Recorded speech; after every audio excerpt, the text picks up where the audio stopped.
বন্ধুরা, এই হচ্ছে আমার বাগানের কিছু মানি প্ল্যান্ট গাছ।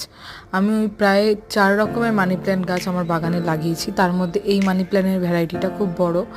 মানি প্ল্যান্ট গাছ কিন্তু লাগানো খুব সহজ, কিন্তু এটা টেক কেয়ার করা একটা প্রসেসের মধ্যে করলে পাতাগুলো বেশ বড় হয় আর দেখতেও অনেক সুন্দর হয়। তো এই দেখো, এটা একটা সিলভার মানি প্ল্যান্ট। আগে যেটা দেখালাম সেটা দেশি এমনি মানি প্ল্যান্ট, আর এর ওপরে হচ্ছে মার্ভেল মানি প্ল্যান্ট। এটা হচ্ছে সাদা আর গ্রিনের কম্বিনেশনে, আর সিলভার যেটা সেটা পুরো সাদার মধ্যে আর হালকা শুধু গ্রিন ছিট। আর এখানেও কিছু গাছপালা আছে আমার। আজকে এই মানি প্ল্যান্টটাকে আমি রিপোর্টিং করলাম, একটা নতুন পটে দিলাম, বড় পটে, যাতে এর পাতাগুলো আরও বড় হয় আর দেখতে আরও সুন্দর লাগে। আমার বেসিক্যালি বড় পাতাওয়ালা মানি প্ল্যান্ট খুব ভালো লাগে। তো এই পটটা আমি এরিকা পাম গাছের জন্য রেখেছিলাম, তো সেখানে আর এরিকা পাম আনা হয়নি। তো আজকে মানি প্ল্যান্টটা লাগিয়ে দিলাম সেখানে। তো তোমরা দেখো কীরকম লাগছে আর আমাকে অবশ্যই কমেন্টে জানাবে।